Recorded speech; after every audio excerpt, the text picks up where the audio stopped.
All right, I think we can start the session. Good morning, everyone. Welcome all to all this chemical webinar, sustainability, safety, Chem or not.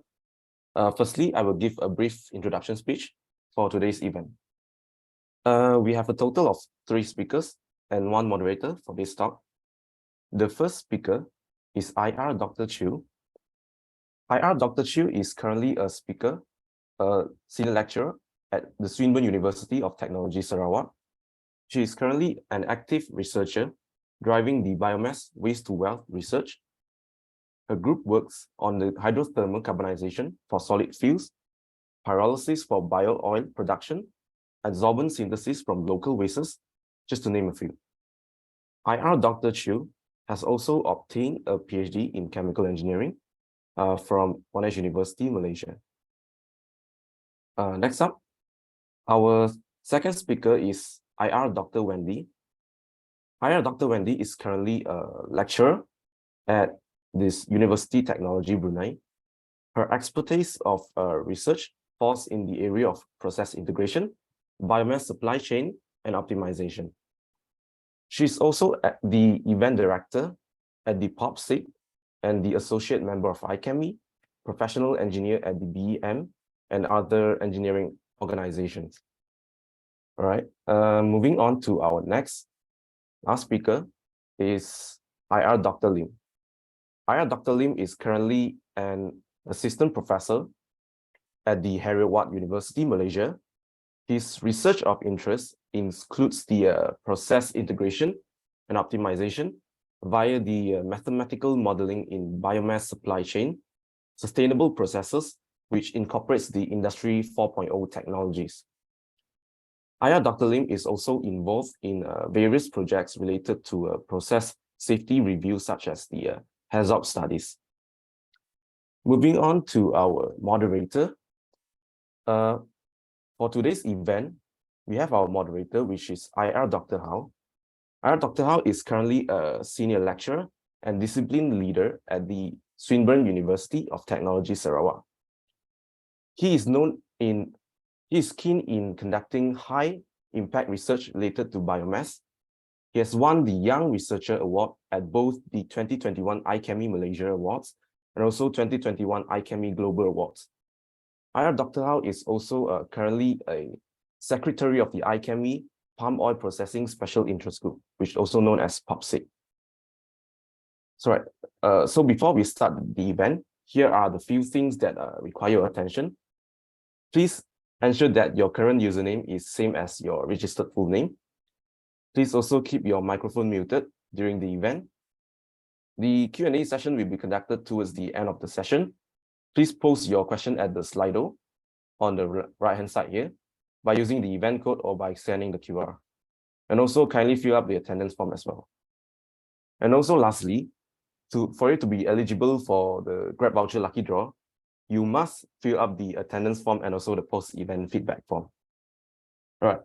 So now I will pass the floor to our moderator for today's event, IR Dr. Hao. Thank you.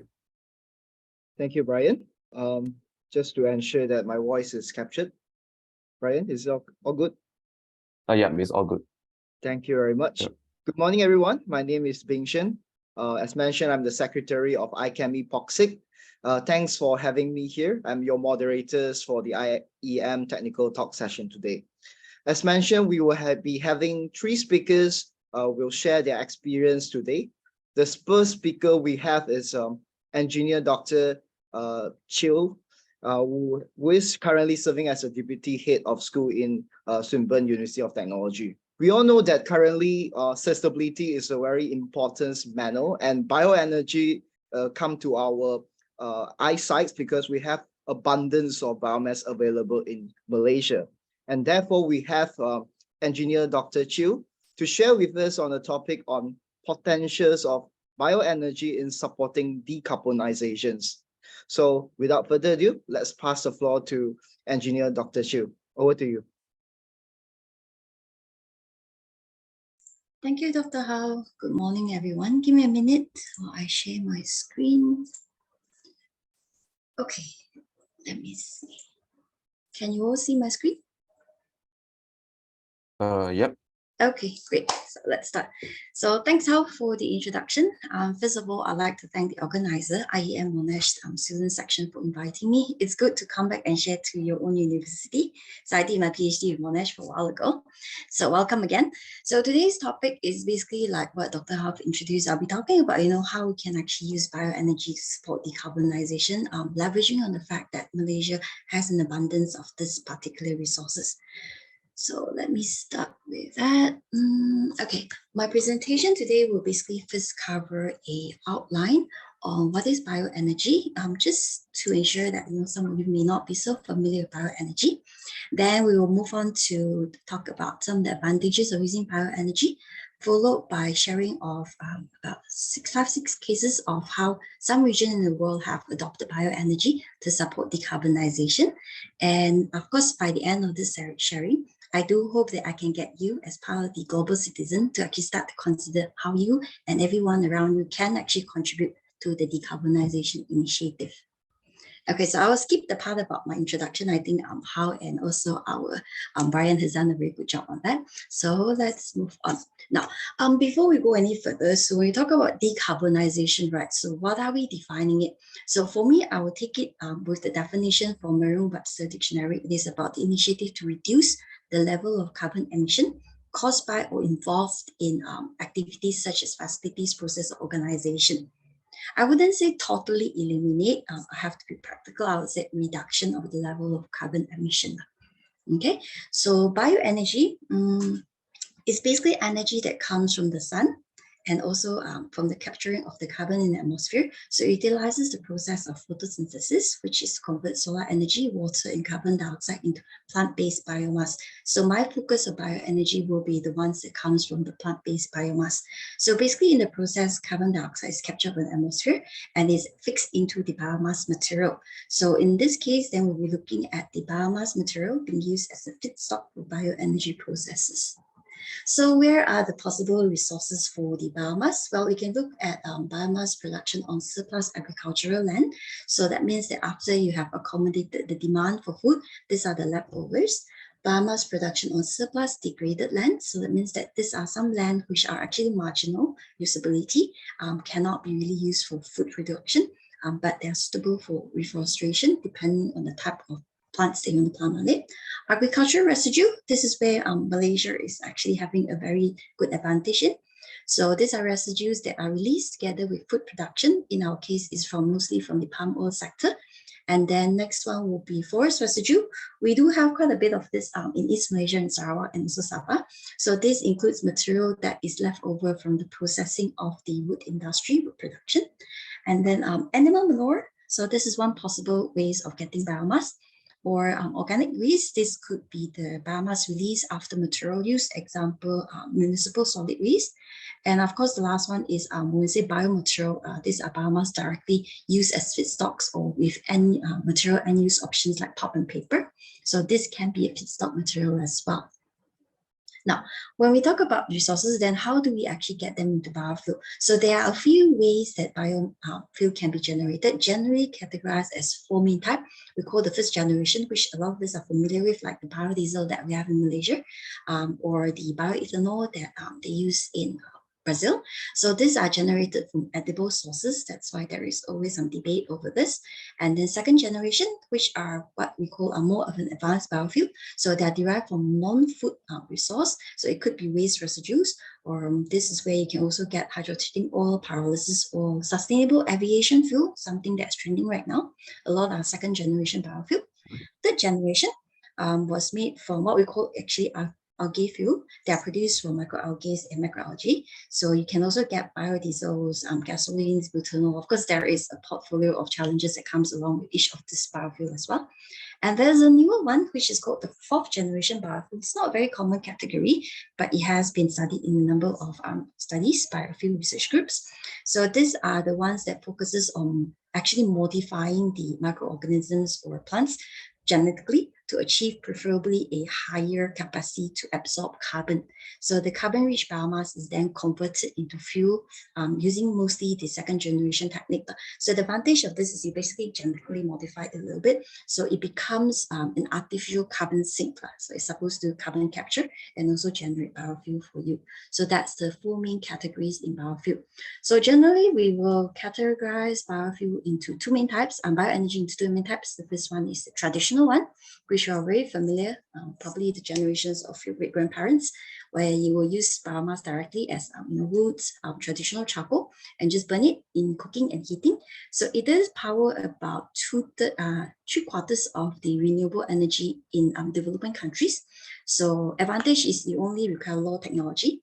The challenge is it's actually an inefficient use of biomass, tends to have higher pollution release, and also it can be quite intensive to collect.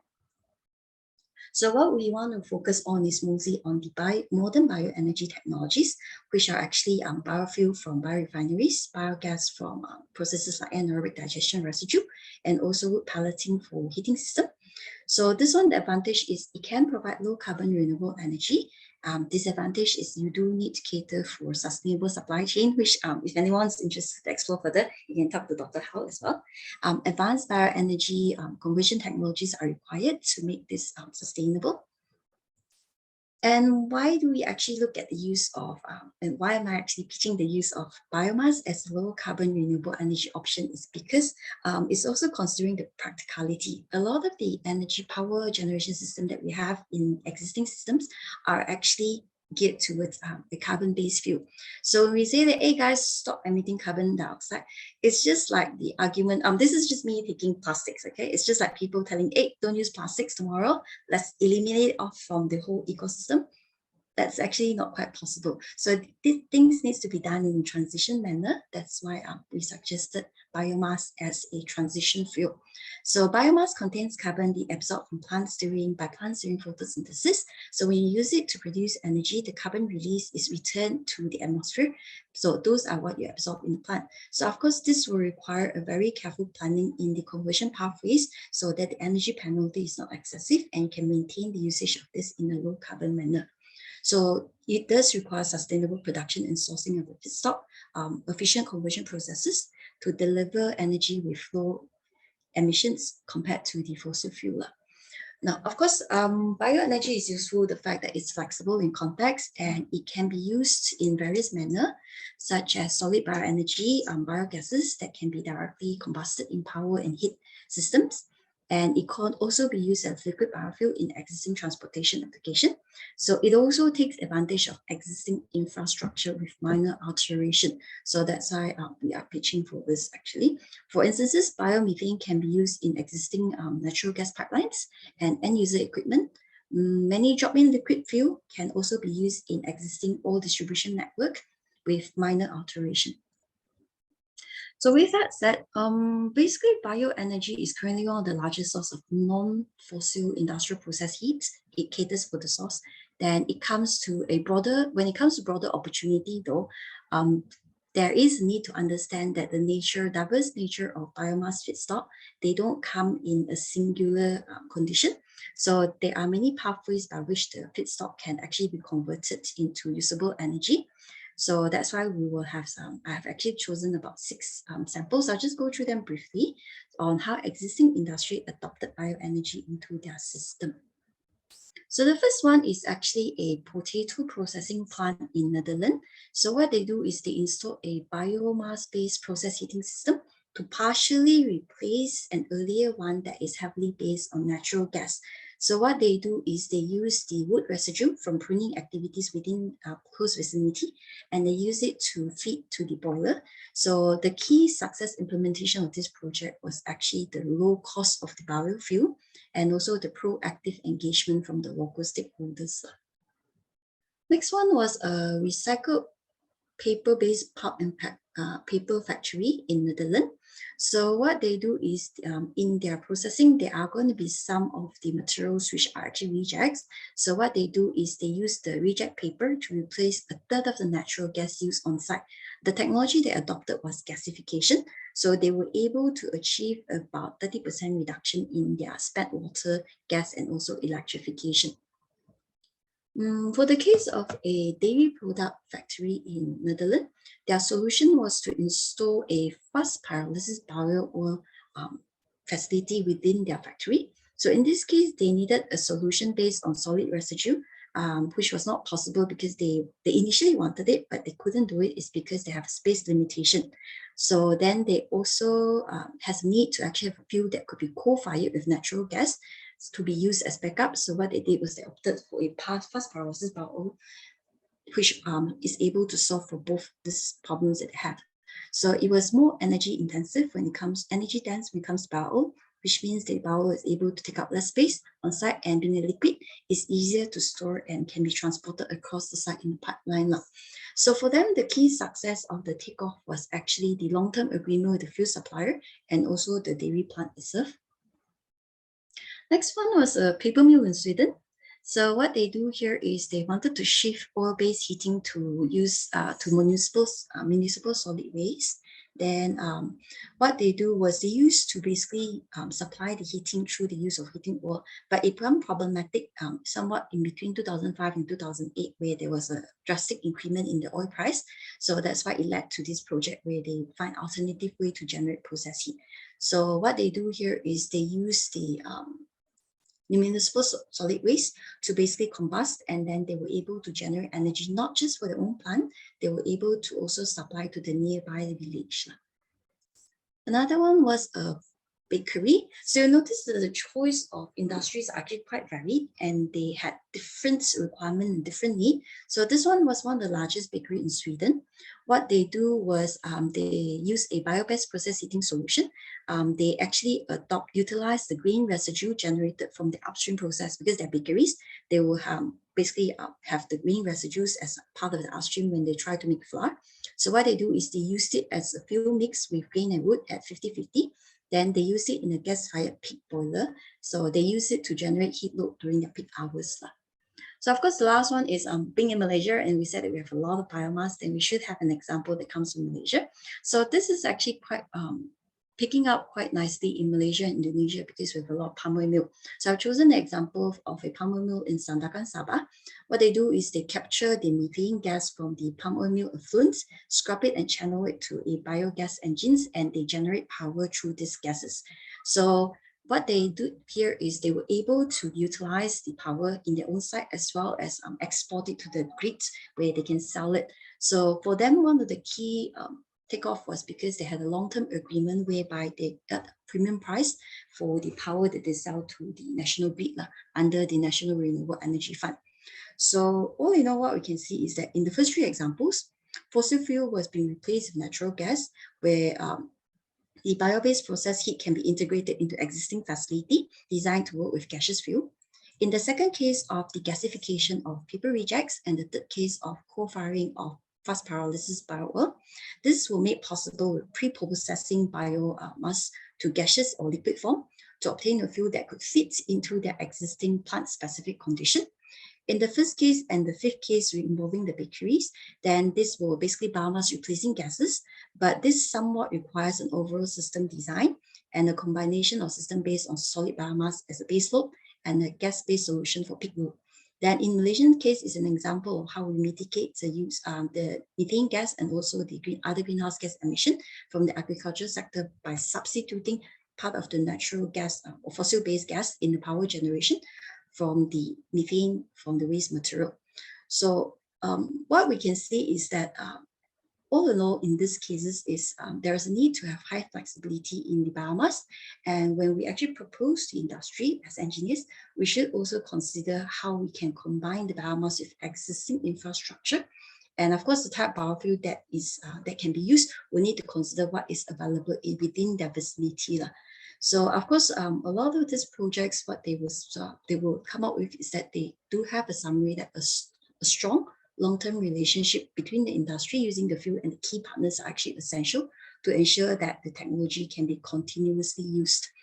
So of course, there are still many key challenges that I think a lot of the young engineers here can look into. Is many of these pre-processing technologies are actually still not very commercially mature, and the cost of biomass can vary greatly between locations, which makes it rather difficult to make a general statement, how cost effective is biomass as a source of industrial process heat. So if we are able to work on the technologies, make them mature or reduce the challenges, look at the logistics supply and all, then perhaps there will be a way better opportunity for this to actually take off in a larger scale. Okay, so that's a very brief sharing about what I view as how bioenergy can actually decarbonize. So thank you for your attention. Hao, over to you. Thanks, Dr. Chiu. I think we all know about the potential of bioenergy, and there are couples of questions coming in. Then we will leave it to the Q&A session. So just a reminder for all the audience, if you have any questions along the roads, please feel free to tap into the Slidos as mentioned by the organizer. So next up, we have engineers Dr. Wendy Ng. As mentioned, she is the Chartered Professional Engineer recognized by Engineering Australia's and also I think it's IEMMSS and also the Professional Engineer recognized by the Board of Engineering Malaysia's. So she's currently serving as a full-time lecturer in Universiti Teknologi Brunei, who has decent research contribution to the process system engineering community. Besides, she is currently serving as our East Malaysia event director in IEM POPSIG. So in the upcoming session, she will be sharing on circular utilization of palm biomass in chemical engineering context. So it's just an extension from what's being suggested earlier. So how we can convert the biomass industry, or particularly in palm biomass industry, to the circular model. So without further ado, let's pass the floor to engineer Dr. Wendy Ng. Thanks, Dr. Hao, for the kind introduction. Okay, yeah, it's me. So now we start with, we will start with our presentation with a brief introduction about circular economy, because we are talking about the circular utilization of the palm biomass. So what is this circular economy? Is that in the conventional production system, we practice linear economy. Linear economy works based on the take, make, consume, and dispose mentality. Circular economy is different from linear economy, that it aims to limit the pollution and waste as much as possible by keeping the raw material and products in use for as long as possible. And this will minimize the resource consumption, reduce environmental pressure, and contribute to the creation of a more sustainable society. When we talk about circular economy, probably many of you have heard about the Ellen MacArthur Foundation. This foundation was set up in year 2010. It's a charity committed to creating a circular economy. The foundation developed and promotes the idea of circular economy. There are three key principles associated with the transition to a circular economy action plan according to this foundation. First is that to eliminate the waste and pollution. Second, to keep the raw material and products in use. And third one is to regenerate the natural system. And then how this circular economy works. Okay, now we look into an example. This is a simple, but it's also a famous example. The universal bottle. Coca-Cola, as what we definitely have drank before. Coca-Cola's universal bottle is a reusable plastic bottle that can be used across different soda brands in America. The Coca-Cola company and its bottling partner introduced this universal bottle in year 2018. When you or a consumer finish the drink, you can return the bottle to the point of sale, where the producer collects empty bottles to be refilled and reused again. These bottles are reused up to 25 times more on average after this recycling process, and it reduced the overall plastic use by 90%. This is Coca-Cola's fastest growing packaging option nowadays, and is currently being scaled to other continents outside America like Africa and so on. What are the benefits that we gain from this circular utilization practice? For example, first thing, we have a reduced production of new plastic bottle. Second, we have a reduced greenhouse gas emission. Even with the washing factor in, we need washing when we try to clean the bottles to be reused again. even after with the washing being factored in, water consumption is actually reduced. And this is very significant in cities with water scarcity. And then third one is that we have a lower price, especially when you have a reward system when the bottle is returned. As in when you return the bottle, you actually get some pennies back. So, and then after that, we can have simpler operational constraint as well, because now you have one single bottle design, but you can use it across different brands. And this also means a cut cost and improve efficiency as well. This is for an example. Before the practice escalates to our country, we may not be familiar with it because as what we practice now in Malaysia, most of us do not have a return point yet. We are still buying and then throwing after we consume it. And probably some of us will still recycle the bottle from some other users, but most of the time we are still disposing it. Then how about in our local context? The circular utilization concept can still be applied. Okay, so how do we apply? What are we familiar with in Malaysia? This is the famous palm oil, the golden oil, the most widely used vegetable oil in the world. We grow palm tree from we grow the palm tree for the fruits, which we call it the palm fresh fruit bunch, FFP, from which we extract the crude palm oil. Typically, a tree can be harvested every 10 days, and a tree can produce about 40 kilograms of oil per year. A tree can be productive for about 25 years and some up to 30 years. And then beyond this, the yield will drop, and this is the time where the replantation comes into picture. So when we look at the palm oil supply chain, we grow palm tree at the plantation, and this is the place where we harvest the FFP. After that, we send the FFP to the palm oil mill for crude palm oil extraction. The crude palm oil will then be sent to a refinery. This is the place where we further process the crude palm oil to get our cooking oil. From palm plantation to the palm oil mill, and along the crude palm oil production process, biomass as waste are produced. We can turn this waste into wealth and apply the waste utilization concept, the circular utilization concept, to promote sustainability and at the same time to maximize gain. Then what type of biomass are produced and how this biomass can be recovered and returned to the mill or plantation to create a circular loop.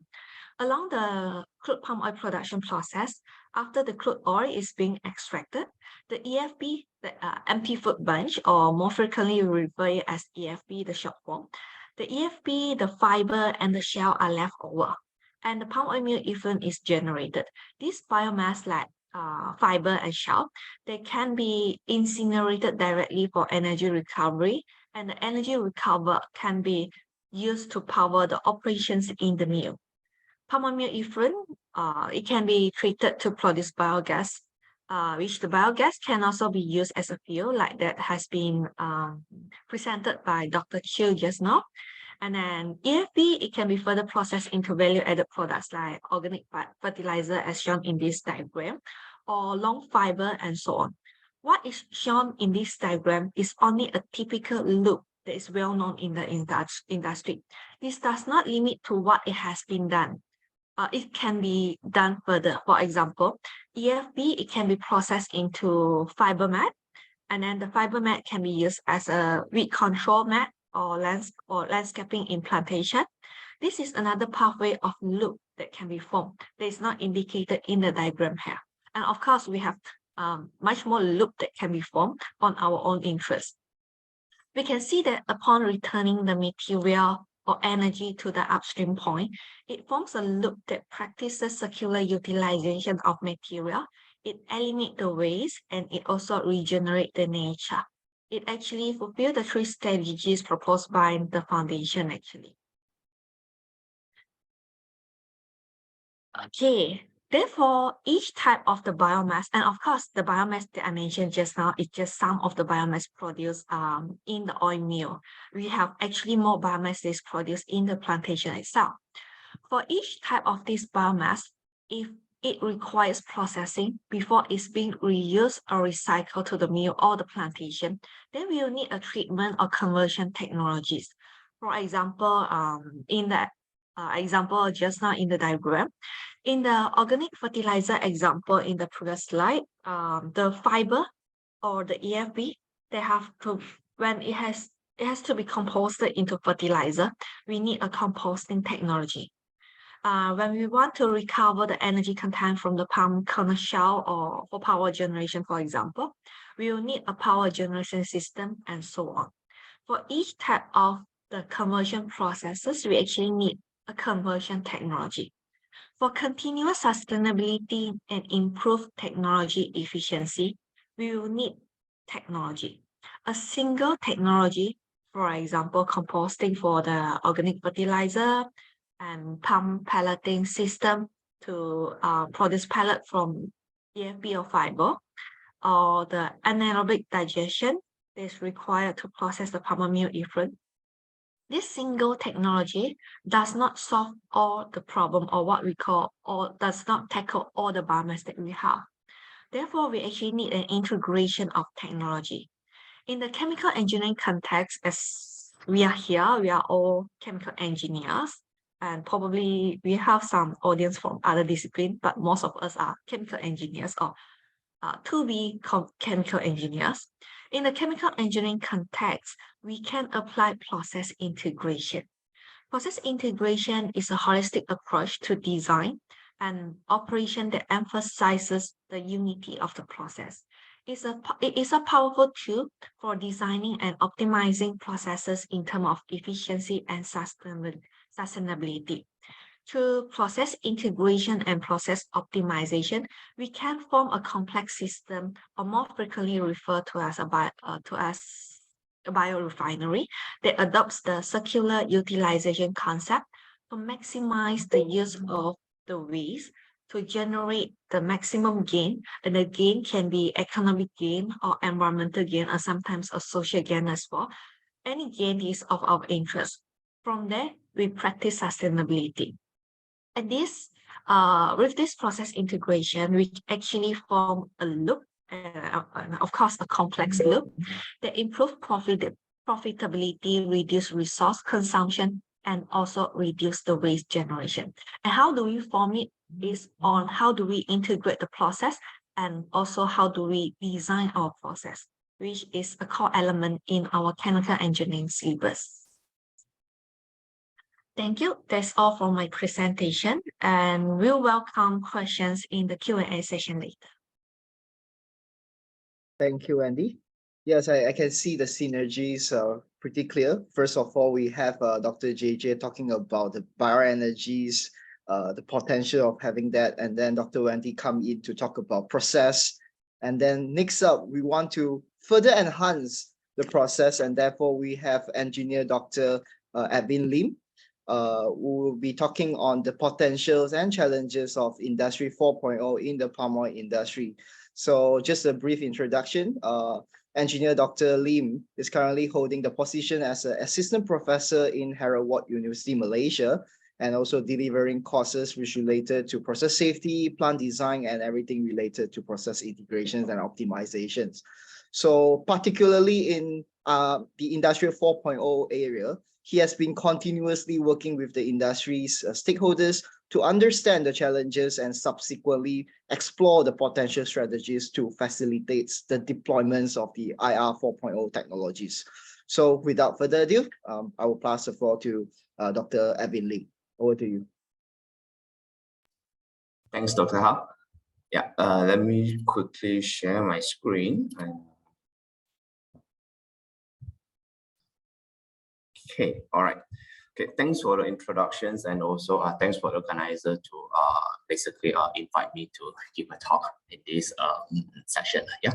Now, as Dr. Hao introduced, what I'm going to share today is on the potential and also the challenges of Industry 4, okay, in particular in palm oil industry. Now, I would like to start with this section, or my sessions on first question is actually, what is Industrial 4.0? Now, most of us are chemical engineering background, and if you look through the whole, if you're undergraduate students, look through all the program structures and the courses that you attended, perhaps you have come across some of the introduction of Industrial 4. But as a chemical engineering, especially what I have been practicing and also things that I go through, we never learn about how do we actually implement Industrial 4. So when we say Industrial 4, there's always some of the keywords that are actually coming out. For example, here I stated like it's about digitalization. It's about automation of the industrial processes. And then we have with the use of these smart technologies, including AI, and etc. So as we goes into this Industrial 4 deeper, we can see that there's a lot of few things that continuously popping up. For example, there's this keyword of Internet of Things, cybersecurity, we have the smart data analysis, etc. And all these things can be interrelated, to form a system that we can classify it as an Industrial 4 application. Now, although this can be a bit confusing or can be very complex, I would like to give you a very quick example. Let's say in the technology, we talk about smart technology. This is a very, I would say, simple example. A robot vacuum cleaner. I'm pretty sure most of us will have seen it or perhaps own it or use it before. So this is basically a very simple technology, a smart technology that help human basically to improve the efficiency in terms of cleaning. So we have more times and time saving. We can invest our time in another aspect. Now, for a more advanced model, currently we do have something that we can perhaps remove control. You can do environmental mapping to ensure to improve the efficiency. Some model can even self-cleaning. So all these things, we can see all what I showed here, the robot vacuum cleaner is quite typically kind of incorporated in the household area, for the end user. Now, how about when we go into the more industrial scale?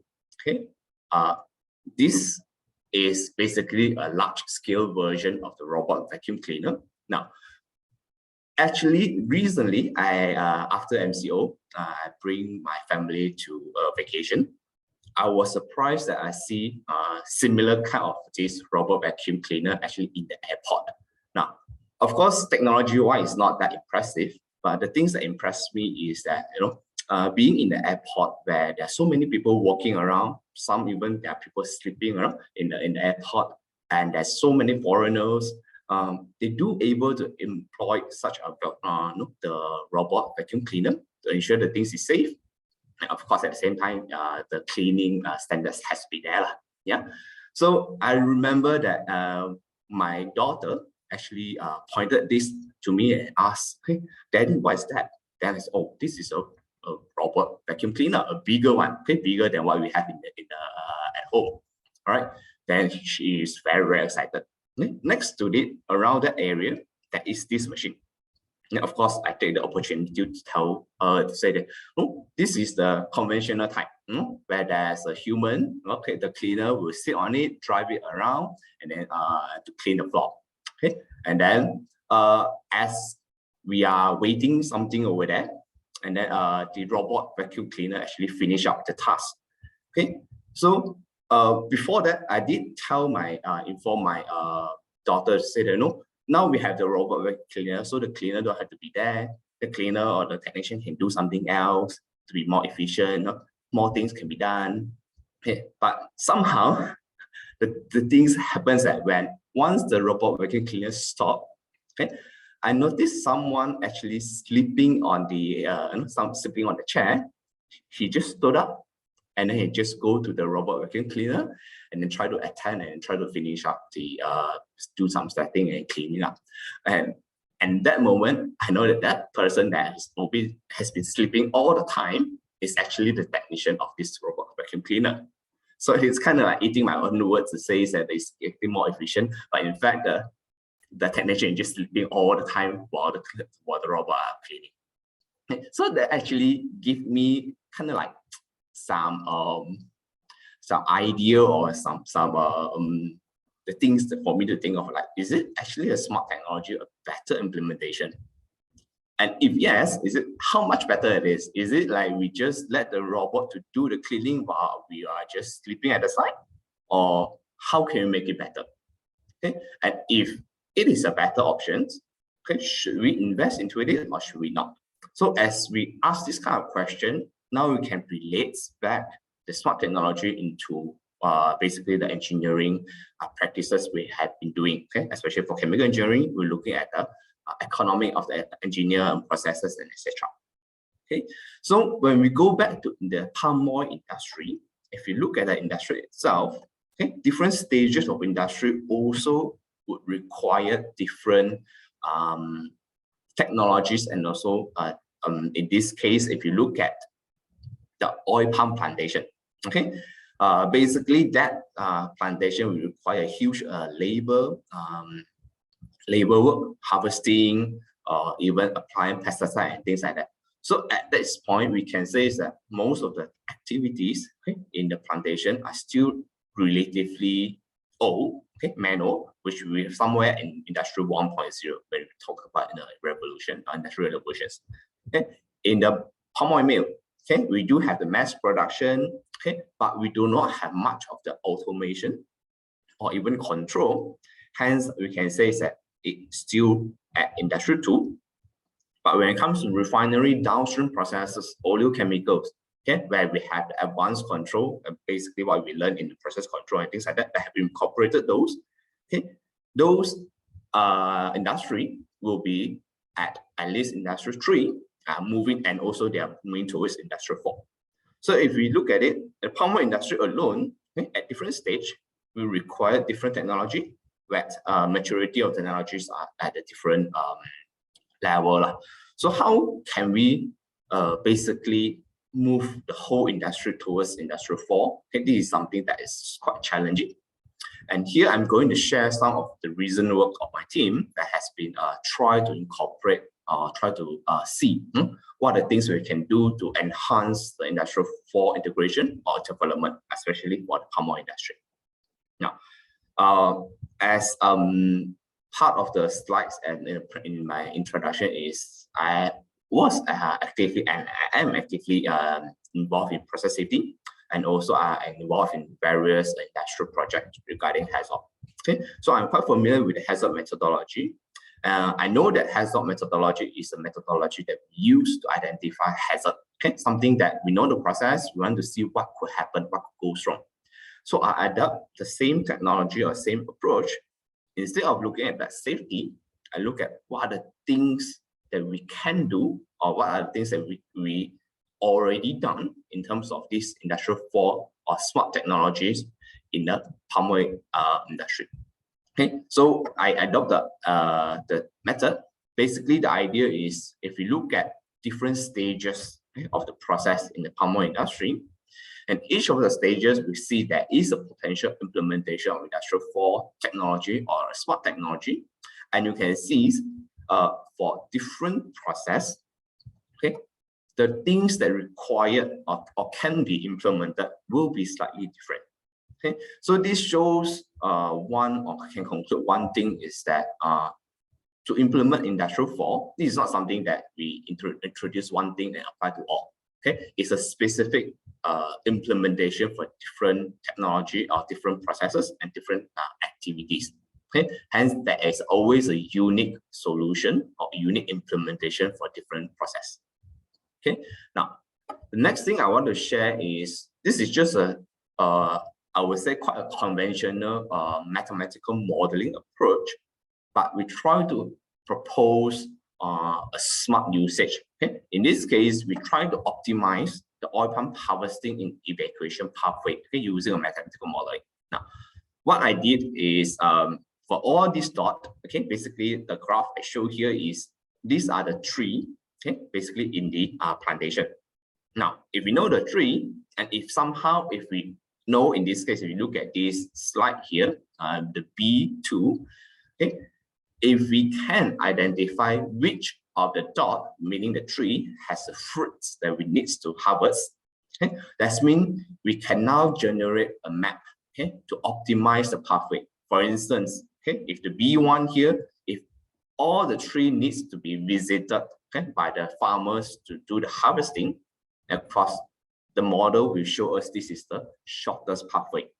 Now, if there are some of the tree that is without fruits, mean they are not ready to be harvested yet, then of course we can skip those, and then eventually, of course, the model will show us which one is the shortest pathway and act like the GPS, okay, in the plantation site. Okay, so all this smart approach, okay, we can do in different methodology, in the sense that, like, for example, here on the left, that is a solution for multiple trip. Meaning, if let's say you have a limit in terms of the load, okay, imagine you are using a tractor. Okay? Of course, a tractor is not the limits of the load is limited, yeah. So you can't collect all the fruits at one go. Then the solution can give you a multiple trip solution. Or if you have very huge tractor, then of course you can just do it once or at once at a go. Then it can finish up the activities. Yeah. So this again is another example of how we can make use of this smart technology. Okay, but I would say at this point, this is not yet reach industrial 4, because it is basically just optimizing the pathway using a mathematical model. Okay, what we can do further is, of course, we can automate the data input. Okay, of course, we can see for typically, okay, let's say manual data input is we just ask the farmers to just go around, okay, just to do a scout the survey to see which tree is ready for harvest, which tree is not. Okay, but of course that is very time consuming and labor intensive. In terms of digital, okay, we can use sensors, cameras, or even drone. Okay, if you incorporate those things, then yes, then we are now moving towards industrial 4. Okay, of course, another thing is when you say plantation, most of plantations don't have computers. Okay, but keep in mind that nowadays the smartphones are actually quite powerful, and we do have what we call cloud computing. Basically, we just need internet data to send the information, and all the processing that required high-end computer powers, computational powers, can be done through cloud computing. Okay, so this is something that, again, potential things that we can do and implement. Okay, now, although in terms of implementation, we can see there's a lot of different types of implementation we can do, but there's one thing that we also lack is to understand how effective is the industrial 4 technologies or the smart technologies. Hence, what I have been doing and my team have been doing is to try to look at the techno-economic analysis for different smart technologies. For example, here we look at the application of drone, okay, for the pesticide applications and also for monitoring purpose. So what we do is we compare the traditional approach, such as the knapsack, a spray tractor, and also the spray drone. Okay, we quantify the effectiveness, we quantify the identify what is the capex, what is the opex. Then eventually we can somehow compare. In this case, how we compare is we use the financial pinch analysis. Okay? If you are familiar with the heat integration or the heat exchanger, the pinch analysis for heat exchanger, this is similar approach, but then we are looking at the financial point of view. Right. Here we can see that we have different options in terms of the technology, and also the different expectation of the investor. Okay, how good of these performance are required. Okay, if let's say they invest into a certain capital cost and things like that.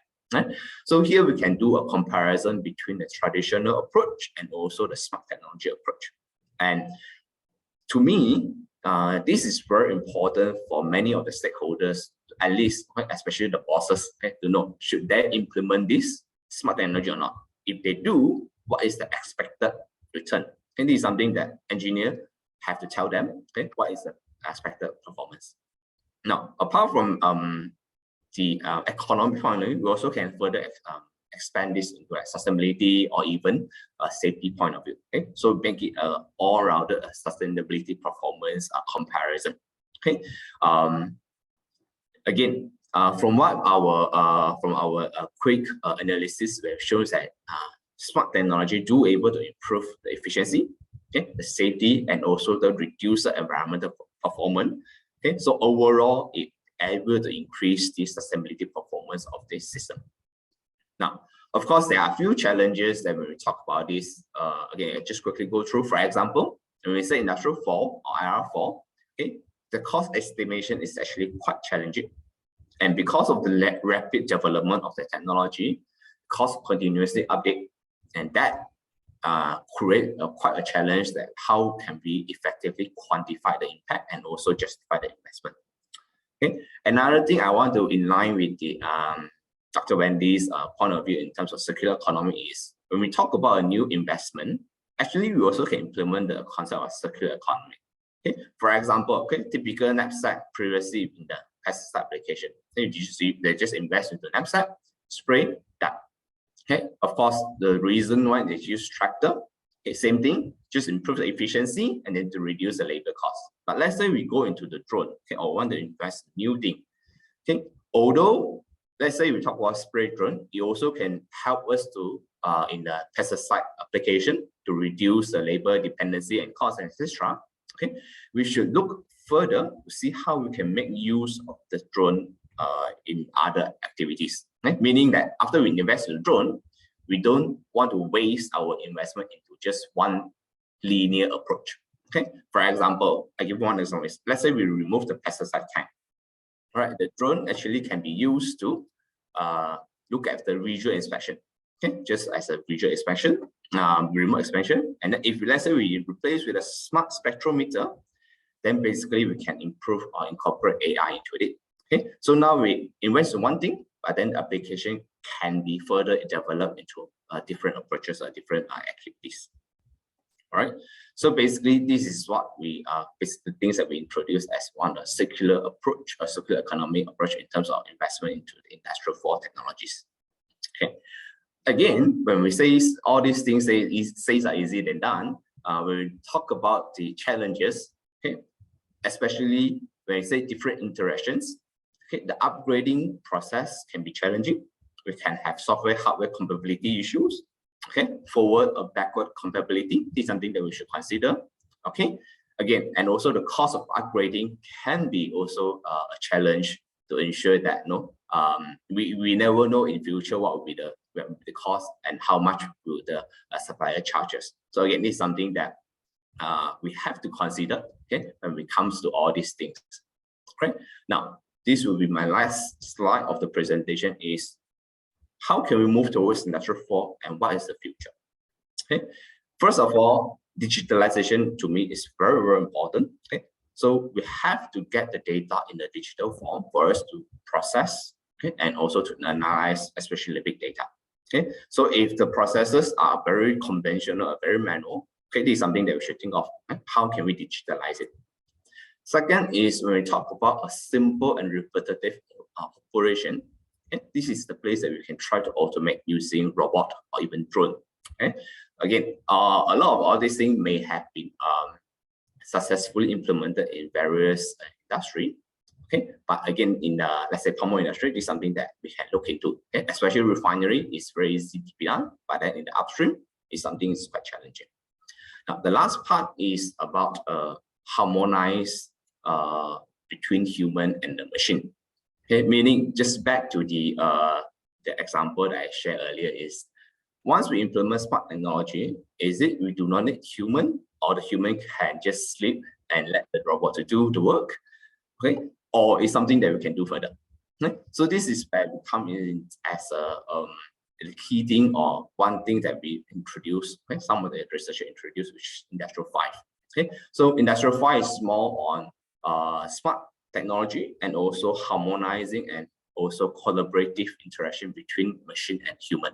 Okay, so this is something that I hope if you go into industry, you also can look into this. If let's say your boss want you to go invest into industrial 4, okay, see how you can help the labor, okay, or the talents to adapt industrial smart technologies and not just replace them, but then assist them to make the system better. Okay, thank you very much, and I hope to get some questions from the audience. Thanks. Thanks. Over to you, Dr. Hub. Thank you, Dr. Lee. So now we have end this sharing sessions. Three of the speakers have presented their topics. One is related more on the techniques itself, and then Wendy's talk about process and end up with the implementations of IR 4.0. So now let's proceed into the question and answer sessions. We have a couple of questions and we have more than 15 minutes for this Q&A session. So we can have a very fruitful session, I can see.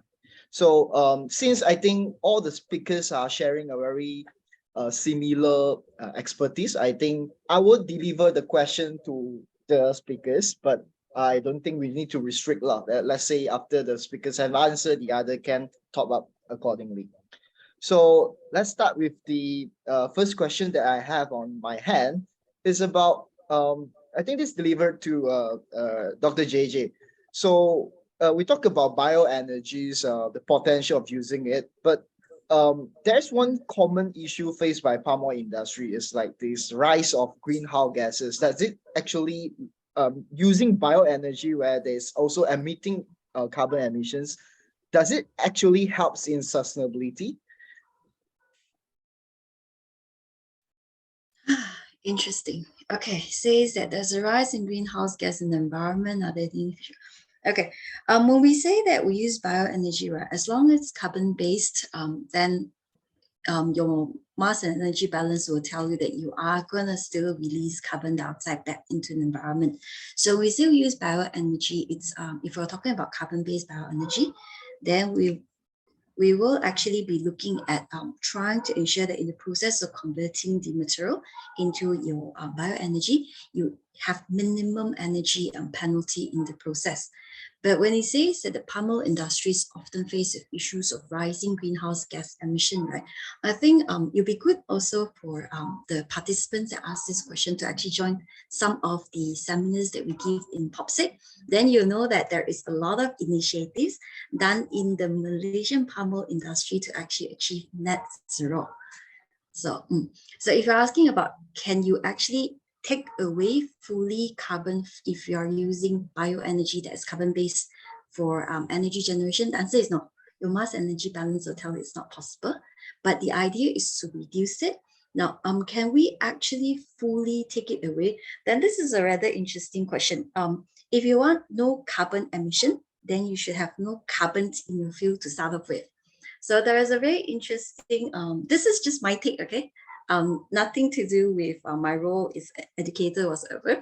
There was a rather interesting research where they take methane, CH4, cut off and just harvest hydrogen, so that because hydrogen is supposedly a very clean fuel, then use hydrogen as an energy source for energy generation.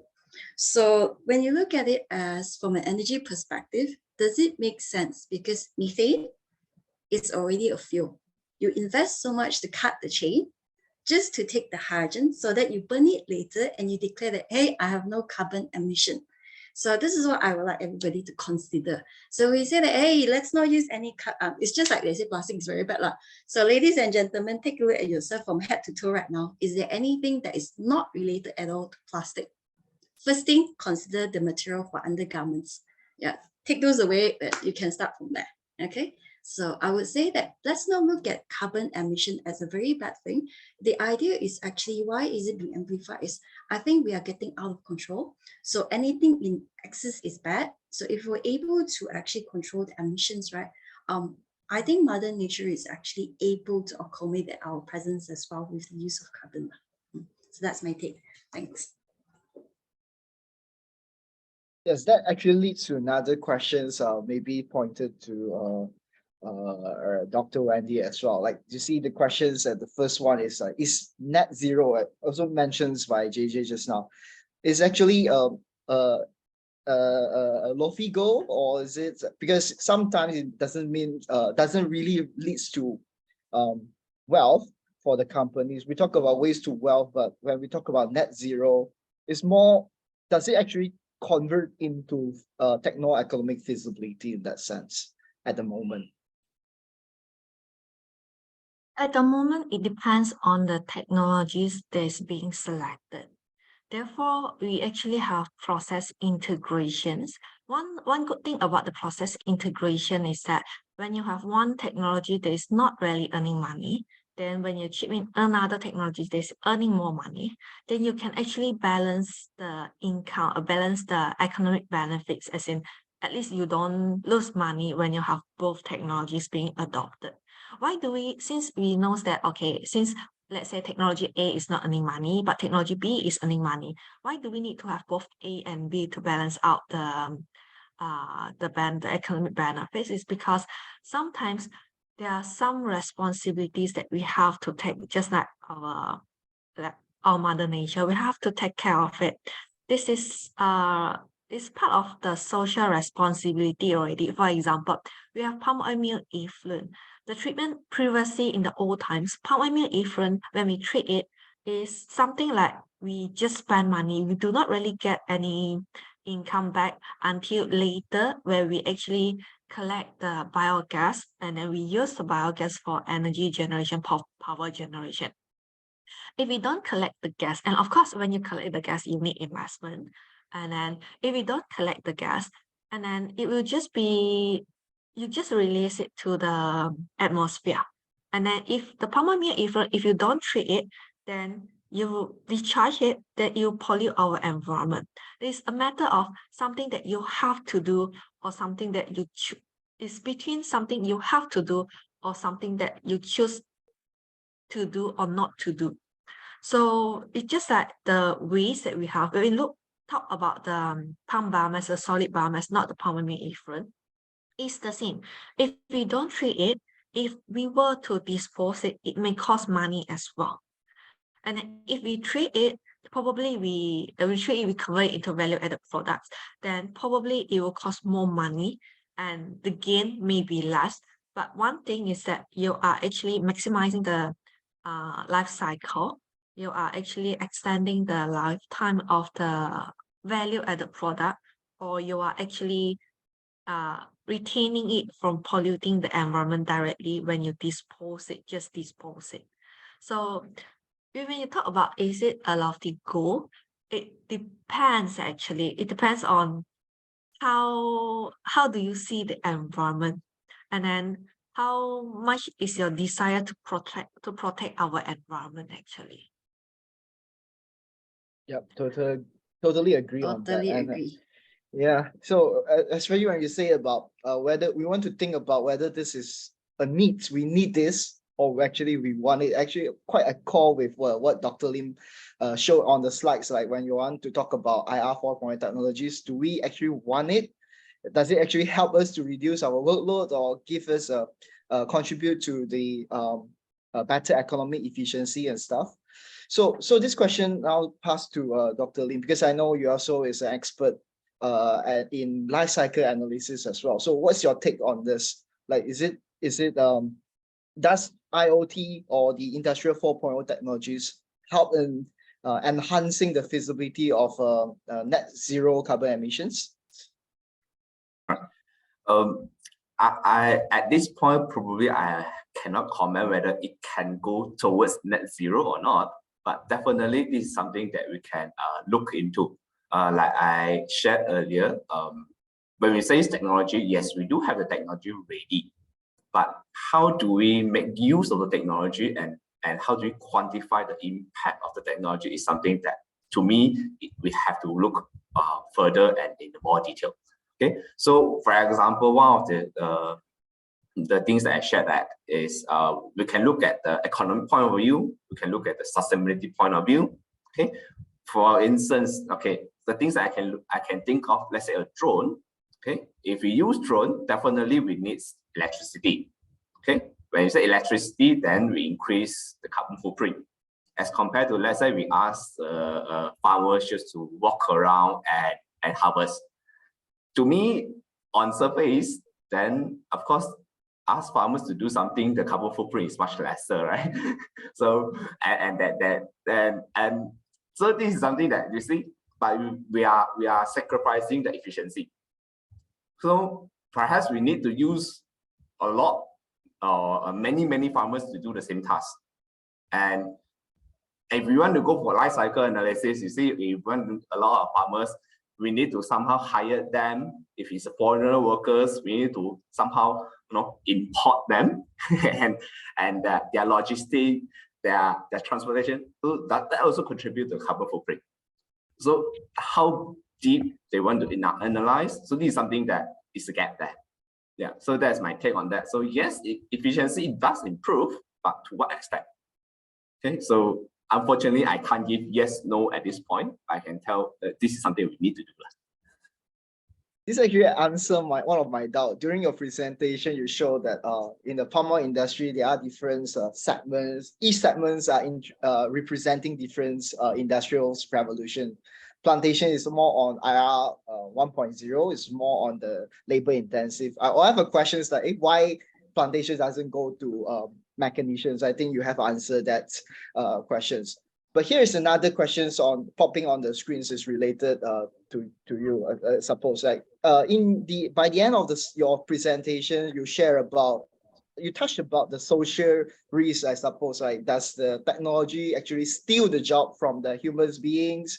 Actually reduce the work, not only reduce the workload, but actually reduce the job opportunity, something like that. So this question here, make it broader, is there any potential social and environmental risks associated to the Industrial 4.0? I suppose you have explained some of them. Do you want to elaborate further?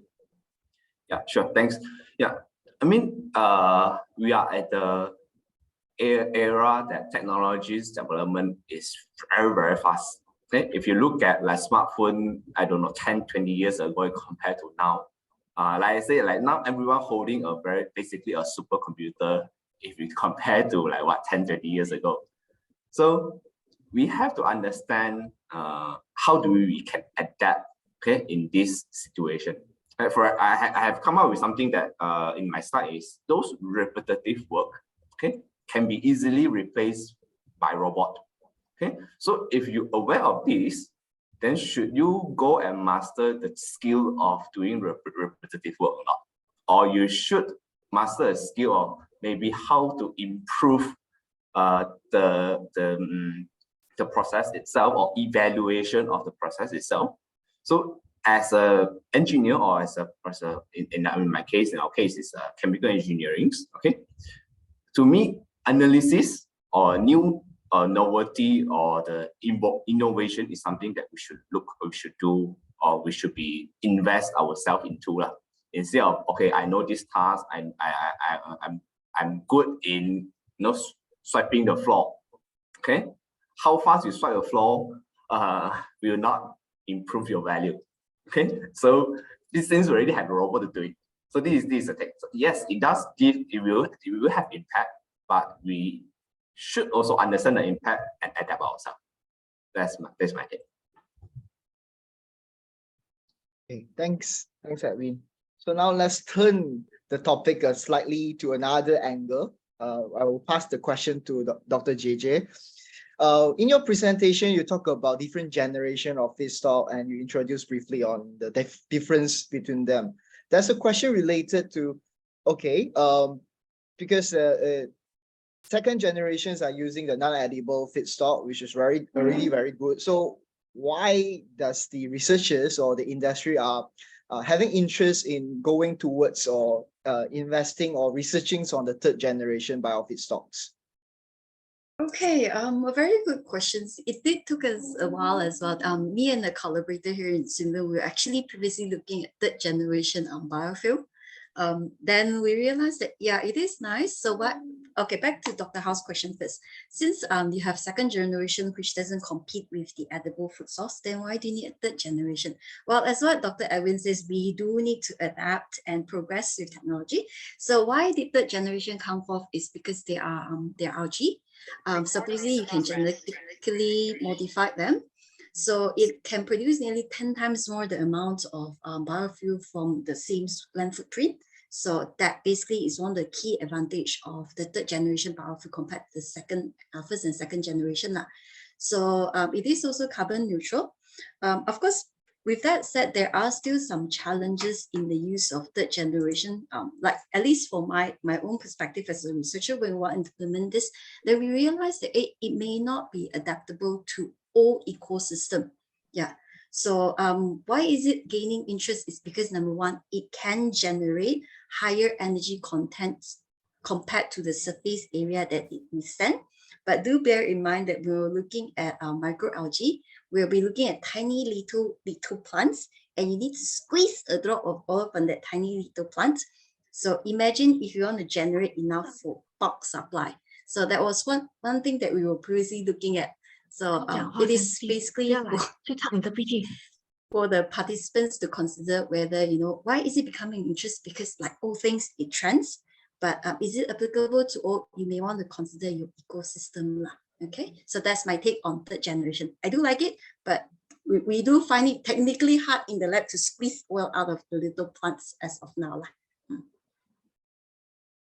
Thank you very much. Another questions to Dr. Wendy is on the, it's quite technical from my point of view. Is the third questions from the screen. Can waste, I think can the palm biomass waste, for example, the palm fiber, be converted into palm press fiber oil, meaning to say from the biomass to oil process to produce renewable diesel? If yes, do they need extensive pretreatment? I want to extend this question further. If yes, then is it feasible at the moment? The palm biomass like palm fiber be converted into palm press fiber oil? Palm press fiber oil, right, is not something that is being converted from palm fiber. In palm fiber, we have residual oil. Then you press it further so that you squeeze more oil. That is what we call the palm fiber oil. It can be used to produce diesel, biodiesel. Actually, it's just like our waste cooking oil. We can also use waste cooking oil to produce biodiesel. It's not about where does it comes from. It's the elements in the oil. Is like the fatty acid. Then we convert the fatty acid into the biodiesel. And then do they need extensive pretreatment? The pretreatment wise, it depends on what do you have inside the oil. For example, if you have waste cooking oil, then you actually need to remove the impurities before you convert it into biodiesel. And then the same thing here, palm press fiber oil. It depends on what kind of impurities you have. For example, palm press fiber, you may have the residue of fiber. In that case, then you have to remove the fiber first. So if your palm press fiber oil is very clean oil, then you do not really need extensive pretreatment actually. So it totally depends on what kind of impurities you have in your palm press fiber oil. And this depends on how do you press the fiber to get the fiber oil. Thank you. So that's the extension questions from here. I think I will pass to JJ, if you don't mind. Is again from the biofuel. So is sustainable fuel like biofuel less powerful than traditional fuel? I think why this question come out, I'm just guessing lah. It's like when we talk about biodiesel, we always mix with petroleum diesel, for example. We will not use the pure biodiesel. So does it mean that biofuel or the diesel derived from biomass is less powerful? Okay. First thing first, is it less powerful? So if we're looking at number to number, the answer is yes, to be honest, because the energy content in biodiesel is lower than that of petroleum diesel by about 10%. So in terms of energy, power, and torque as well, it is about 3 to 5% lower than the conventional petroleum fuel. This is due to the fact that the energy content per volume inside biodiesel is lower. So of course, back to similar analogy, it's about should we do it or should we not do it? Is biodiesel does have its advantages in terms that it produces much less air pollution because it has higher oxygen content, and it lacks in both aromatic compound and sulfur, which are some of the key challenges when you use petroleum diesel. And of course, one of the other trade-off is people will say that, hey, it does tend to have more NOx emission, but NOx, we know these days that with slight modification, this can be reduced with the proper tuning of the engines. Now, if we're looking at, if it has lower energy, then why do you want to use it? Is we do want to move away from petroleum diesel is because of sustainability issue, that's exhaustible. So one interesting thing that we had with a recent collaborator, the discussion in why Indonesia is going full swing into biodiesel is they have ample supply. When it's all about supply and demand, to be honest. So it's all, as engineers, to be honest, I will be looking down, dollar and cents to be practical.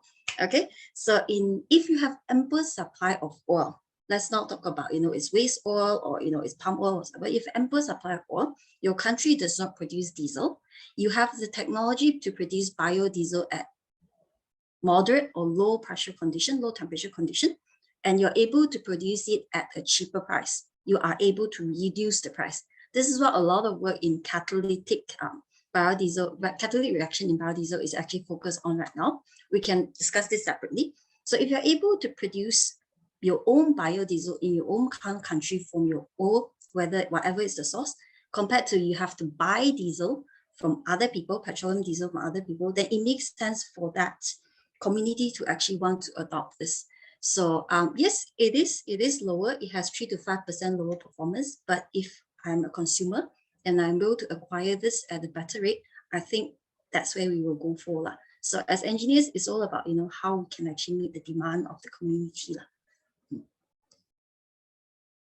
And I agree honestly with Wendy just now when she said that, hey, you can make biodiesel out of pressed fiber oil. To be honest, if you give me pressed fiber oil and cooking oil, I will take pressed fiber oil.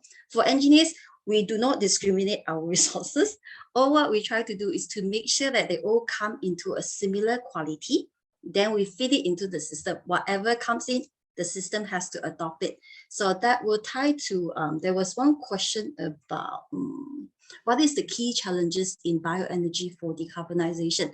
I did mention in my presentation that a lot of the technology is not mature enough. When we say that they're not mature enough, but yet I say that, they are ready, you can adopt. It is not about the actual process itself. It's about, we know that biomass, when it comes in, the quality varies. So taking the oil as an example, waste cooking oil, pressed fiber oil, I will take pressed fiber oil because it is a cleaner and more virgin oil. So what we need to do is find ways to actually allow all these different feedstock to come in and be aligned at similar quality. Then we can transfer them into the actual production itself. So that will be my take for the two questions there. Right. Thanks, Hao. Very clear, very clear. So now let's move to Dr. Edwin on the IR 4.0 technologies. So because I understand that you have conducted some studies on the techno-economic analysis of implementing IR 4.0. So do you mind sharing on the current readiness of actually applying IR 4.0 for, let's say, particularly for palm oil industries? Because although we talk about the potential of implementing it, but the implementing rate is low. You mentioned about the two challenges, data input and technology. It seems like we have the solution for that, but the uptake rate is still low. So does it mean it's actually there are other challenges, or what's the reason behind? All right. Again, this will be a very challenging question to answer. Okay. Now, like I mentioned in my presentation, like if we talk about palm oil industry itself, if you look at the downstream processes like refinery, the oleochemicals, that is the I would say is the stages where that could potentially easier to implement. Because they have all the processes like process control, everything like that has been there, the sensors, all the things like that. So when it comes to let's say IoT or sensors, it's easier to implement compared to when we say upstream. Upstream, the things that why we don't see a much implementation of upstream like the plantation is the region, the landscape. Okay, for example, if you want to harvest a fresh fruit bunch, there's a different requirement when it comes to different terrains. Look at the land. You can't deploy the same machine for different area. Okay, if you think about it, and then you have different obstacle, then the design of your machines has to be different. Also, have to be adaptive.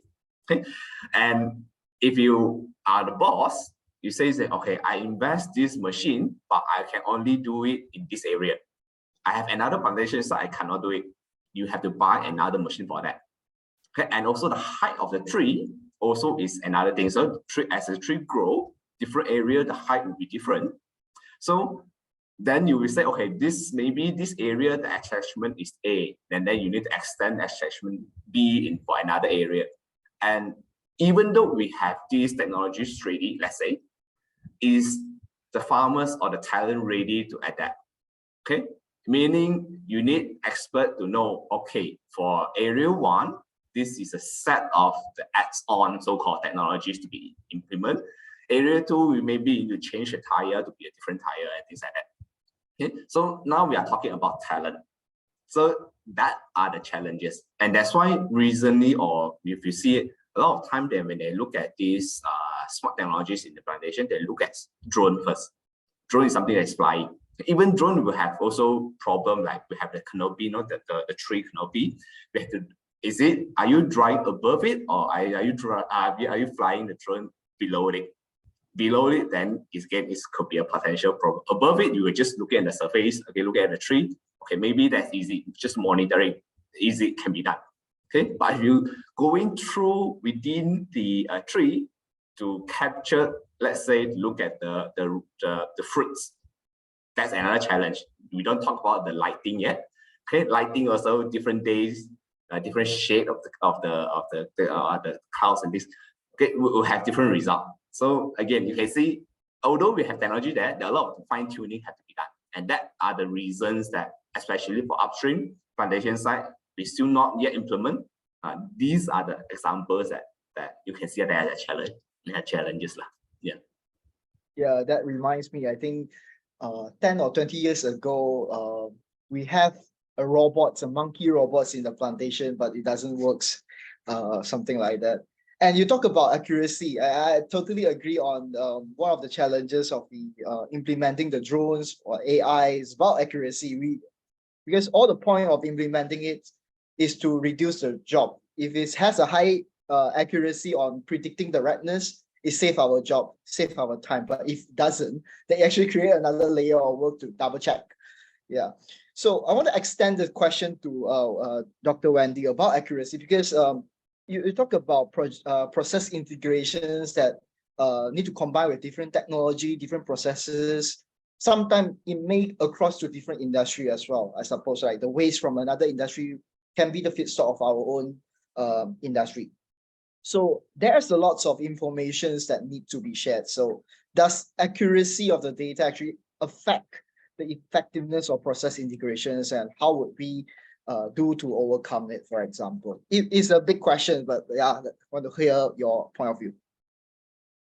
This question is a bit hard to answer.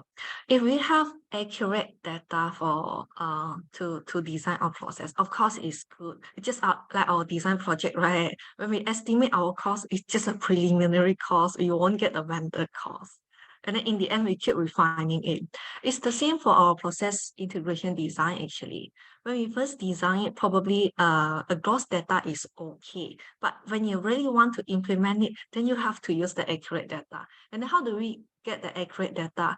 We sometimes when we want to have it really work out in reality, we may actually, just like when we build a plan, right? We may first build a pilot plan to test on it.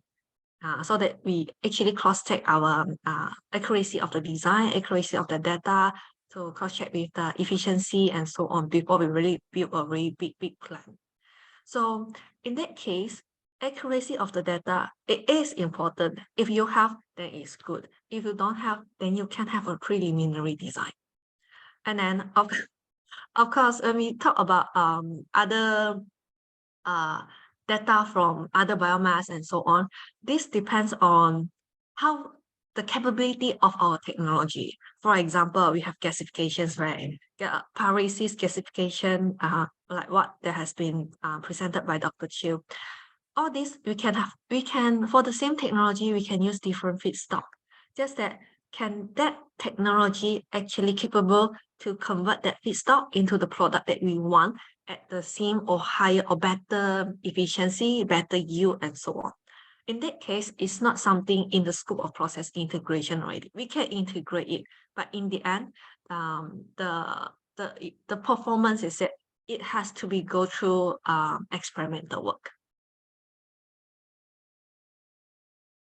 Well, I cannot agree further. I mean, everyone who are working in simulations works will agree on these statements. Really depends on the data yield from experimental research. So luckily enough, we have Dr. Chiu that's working on experimental research. Do you want to share your view on this?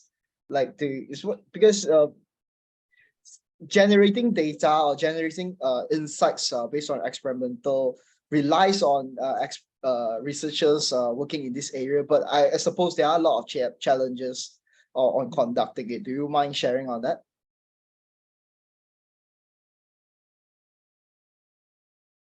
You are muted, JJ.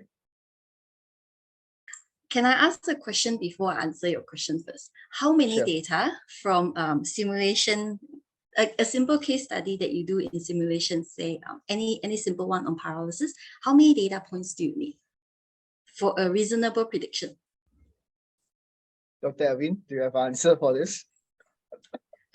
Just pick an average number of data points that you need. When it comes to process integration, usually we'll choose different process pathway. So let's pick pyrolysis, the more conventional one. If we talk about just pyrolysis alone, I would say just a sensible, simple case study, less than 10. In terms of the pathway, different pathway, less than 10 pathway would be good for just a simple case study. Okay, so let's take to add up Ken, when do you go? For the data, right, like Edwin said, less than 10. Actually, some of the researchers they do on this modeling, one is enough for it. Why is it so? Because right, as in we know that a different feedstock, then it will have of course I use palm biomass, I use wood biomass, then I can also fit into the pyrolysis equipment, but the output will be totally different. Some can, if we use it at the same temperature, pressure and so on, the output, one may have output, one may not have output. It depends on the characteristic of the biomass itself. As we know that biomass, the characteristic actually vary, even though for a same palm biomass, right, I take from source A and source B, the same type of biomass, both EFB, the moisture content itself, it can be so different. So it depends on the source of the biomass. And therefore, we can actually say that the data we have, is it 1 enough? Is it 10 enough? Is it 100 also enough? If the characteristic is so different that even 1,000 also not enough actually. And since it's so, the variation is so much different, right? Actually, 1 is enough. Okay, so thank you, Wendy, for topping up that. Okay, that's why do I ask this question first is because I would like to bring out the challenge of data generation from the lab base. So let's say taking the 10 data point that Erin is talking about, on average, let's say if we're looking at a short runs in pyrolysis at reasonable temperature, we will take an average of about 3 to 4 hours, including startup, okay, in lab scale. So to deliver 10 data points, we have to repeat, cannot singular data, then pass it to you. It has to have repetition. Let's say I do repeat 2 times. So 20 data points. Per day, we run about 2 data points. So that means every day, if I'm to feed to my counterpart, I will need 2 weeks to generate 10 data points for everyone to run. And then accounting for Wendy's comment on materials to materials, there is different conditions. So then, yeah, that will tell you how long it takes to generate data. So that's why it's a very interesting discussion we had just a couple of days ago as well about, should we do research in lab scale, lab phase, or should we do research in simulation? For all the young ones who are actually considering a pathway in research, there is no perfect solution to this. There is pain in both avenues. Okay, it's just a matter of what is the thing that drives you and what's your passion. So what Wendy was saying is that different materials will come with different conditions. That's why I did mention that from an engineer's perspective, we do not discriminate our materials. They all come in their own materials and we try to use them. That's why in one of the areas that we're interested is actually about pre-treatment. How do we ensure that all this material, we bring them to similar level so that the challenges that Wendy is talking about, you eliminate it already in the pre-treatment. and different materials will require different consideration. That's why technology to be developed also needs to be accommodative and flexible to accommodate that. Then that will allow us to start our process at a similar scale. Wendy will not receive data that goes crazy. So every data points for us, it depends on the type of technology they're looking at. Of course, this is talking from a lab scale perspective. When you actually run it at a pilot scale, then things become interesting for both lab-based researcher and also the simulation team, is because continuous running will allow you to generate tons and tons and tons of data. But the transition of the technology from lab scale to the pilot unit is always a very long journey. So that's where I think we are quite lucky today. The panel today has quite a nice collection that we are actually working in different states of different technology at the moment. So let's not drag on to that. It's going to be a very long conversation. So I hope that somewhat answers the question. So yes, we take time to generate. That's why our friends who do simulation also has the challenge. Why these lab-based people generate people very slow? So it takes time for them as well from simulation and to actually get collection of data from enough researcher to actually come out with models that can actually help you guys do prediction and all. Yeah. So that's how we all contribute to the field. Thank you very much.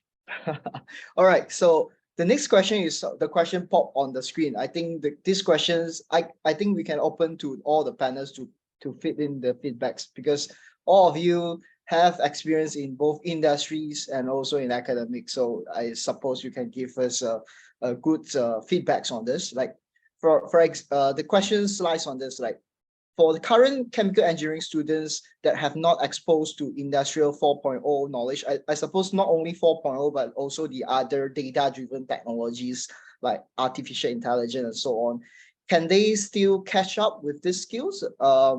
And also, if yes, what's your advice on that? Shall we start from Evan? Okay, sure, thanks. Yeah, the short answer is yes, definitely you can catch up. Me is one of the example. I never learned industrial 4 when I'm doing my undergraduate. All right. The second point is, I'm not sure if the students here are aware that upon graduations, I'm not sure how many percent that we have learned in the undergraduate that actually utilize. Have you think about it? Have to utilize, let's say you're doing as an engineer. Based on my experience, less than 10%. I graduated, I joined risk and safety consultant. So what I applied is just process safety course. The rest, maybe a little bit.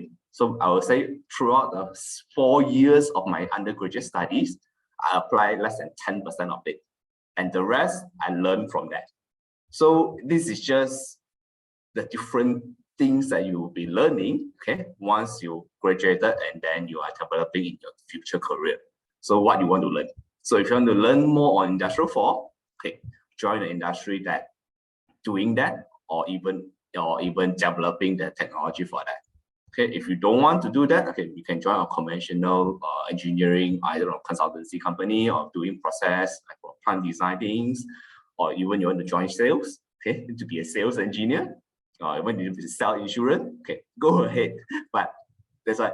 So anything we are basically a lifelong learning, right? That you should aware of this concept. So I will never know the technology 20 years from now. So yes, we just have to continue to catch up the new things. Yeah. Thanks, Evan. Dr. Wendy, how about you? I agree with Edwin actually. In my study time, I did not learn IR4 also. But of course, we are from the same background. I'm from the same background like Edwin. We do not have this Industry 4.0 in our curriculum. Therefore, we did not learn it. This is all about the lifelong learning. And of course, if your career in the future, if you become a teacher like me, what I'm doing now, of course, I will apply whatever that I have learned previously in what I am doing now. And then in the industry, it's not only IR4, there are many other skills that you have not learned before. For example, when I work both in the industry and currently as my admin role in the university, last time I do not really read agreement, lawyer read agreement, right? But now it seems that every week I'm actually looking into agreement and so on. So it's all about some things that when you grow up in the future, you need to learn all these skills by yourself. There are many other skills that you never think that you may need it in the future. Yeah, that's why we need to grab the knowledge when we can. And you never know when we need to use the knowledge. So now we pass the floor to Dr. JJ, because Dr. JJ is our deputy head of school for Universiti. Suppose he has another point of view from the management's side. So yeah, over to you. Cool. That's what I was like, okay, when it comes to me, what I'm going to say, I do not know anything about IR 4.0 when I'm undergrad, guys. I am way back. There's no such thing as IR 4.0 back then, okay? So I do agree with what Wendy is saying and what everyone is saying. A lot of what we learn in universities are actually, to be honest, they're facts, but they're a bit outdated, okay? So when I practice as a process engineer, what did I use? Well, I only use what I learned in statistics class. The rest of it, you just learn it on the spot. So as an engineer, I think it's not a question, can I catch up with the skills? It's about you definitely should continuously improve yourself. As to what kind of skills is IR 4.0 essential? It's just one of the many that you need to pick up along the way. So a lot of engineers, we can choose our pathway, whether we're going to go full technical or eventually if practicing in field, you're going to go into management. How many of you have a lot of management unit in your curriculum? Probably 1 or 2 units. So a lot of it is actually, as long as you're willing to learn and you do not see colors in people, just learn from anybody who's willing to teach you and keep learning also from, of course, there is a lot of learned courses available that you can subscribe to. You will have that is an essential skill for you to keep yourself competitive in the market. So thank you, Hao, for flagging my management role.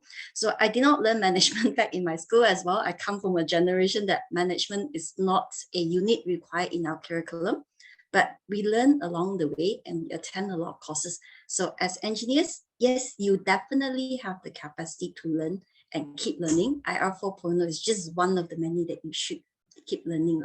Okay, so just make sure you keep learning to keep yourself competitive in the market. So yeah, that's my take on whether can we learn 4.0? Can, definitely can. All right, so we are almost at the end, but we still have 10 minutes time. I will throw one big questions, the same question to all 3 panels we have today's. Because I'm not sure, although the topics today we are more towards chemical engineers, but I think the audience are not only from chemical engineering backgrounds, but also the other disciplines. So my question would be, will engineers being replaced by artificial intelligence? What is the role of an engineer in the future eras? What's your advice? All right, so I just repeat once. So will engineers being replaced by artificial intelligence? What should we do? And what's our role in the future era? So let's start from Abby. Okay, sure. Right.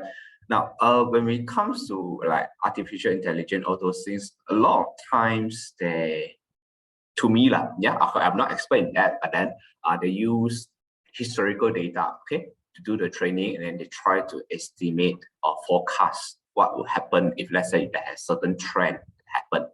Okay, that of course, although it can be a very complex system, as the technology matured, it somehow become simple, okay, for a computer to do. Okay, but what the computer cannot do is always one thing is what we call as one term, I think it's the black swan scenario system, where there's a sudden change of things that historically never happened before. In that case, yes, engineers will need to come in and computer cannot save you. And this also link back to the fundamentals of being the engineer side. Yeah. Now, why go back to the previous question is like, now we're talking about IR4 and blah, blah, blah, blah. Why we don't teach that in our syllabus extensively, right? The question is, you have to know the basic first, okay? Although just now I said 10% I applied for my career, but if I don't know the basic, let's say the mass energy balance and those things, I can't even do it. I can't even understand it, okay? So a lot of the so-called what we have, the traditional knowledge, okay, the fundamental knowledge, we still have to deliver that. And then the very specific and high-end knowledge you have to learn and explore as you graduate.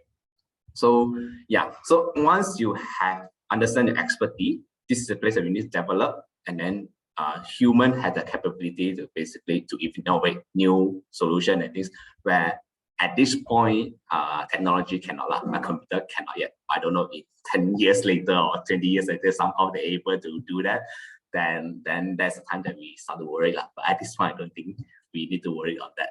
Yeah. Thank you. Sounds very still we have the futures still. JJ, what's your stance on this? Okay. First thing first is, don't you think it's quite cool if the machines can actually replace us and do a lot of the redundant and repetitive work that we can do? So I do agree with Edwin that a lot of it is based on past historical data that it makes decisions and all.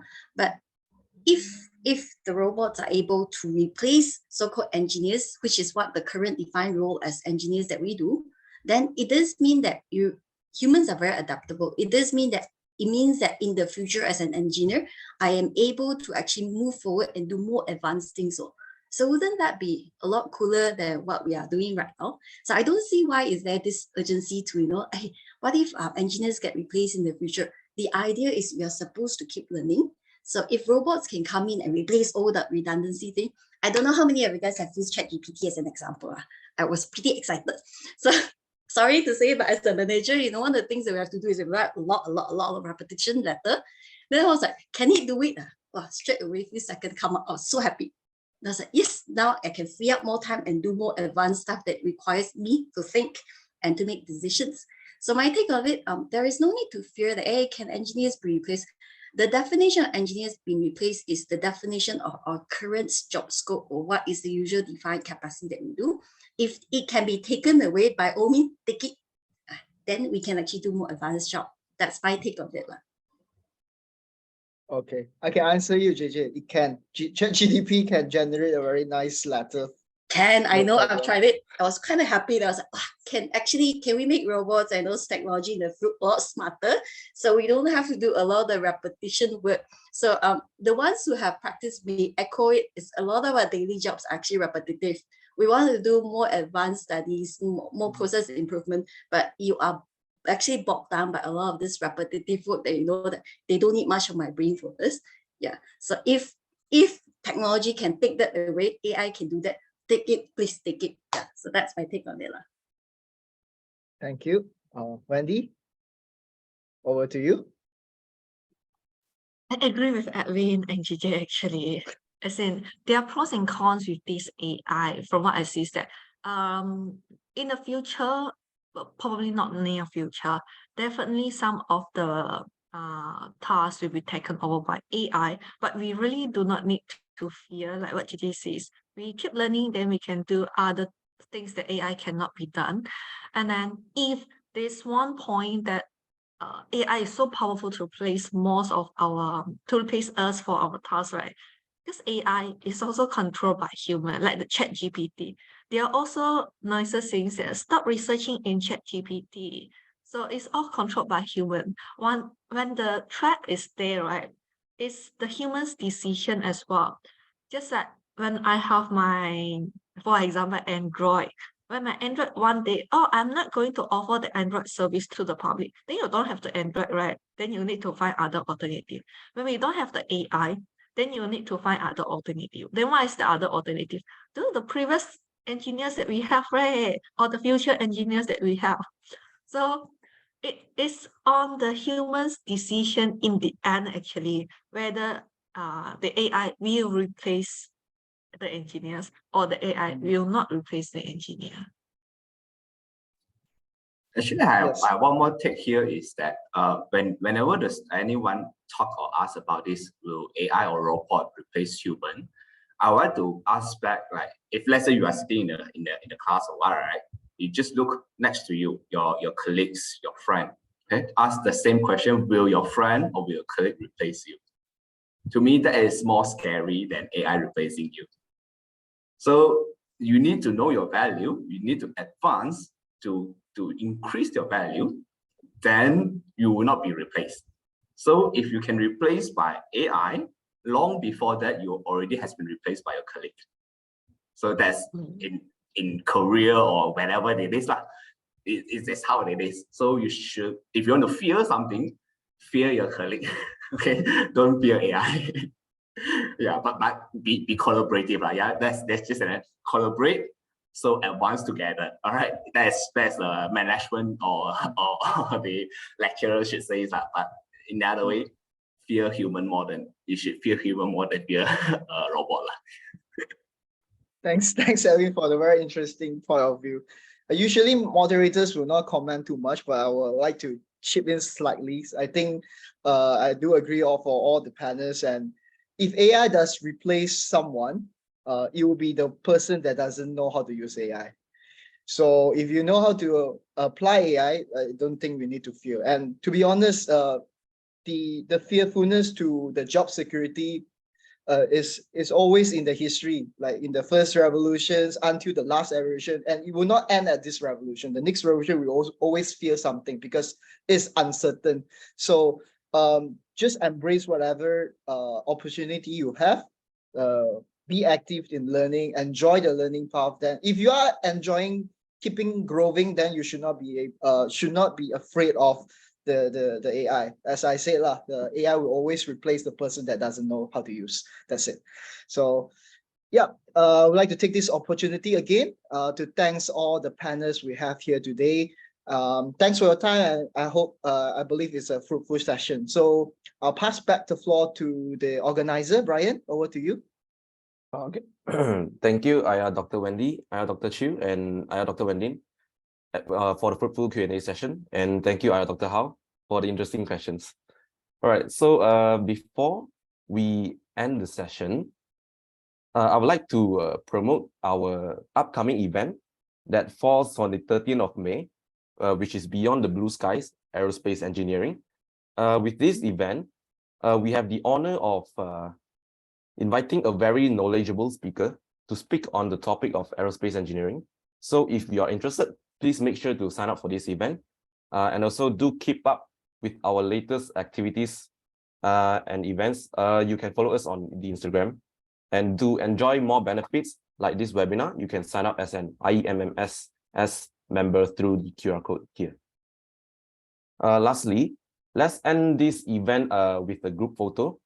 So I would like you all to please switch on your camera, if possible.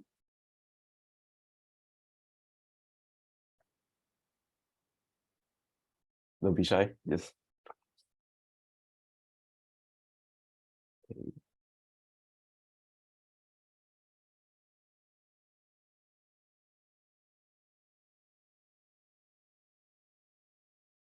What about the others, audience? Please don't be shy to switch on the cameras, or we'll take the photo.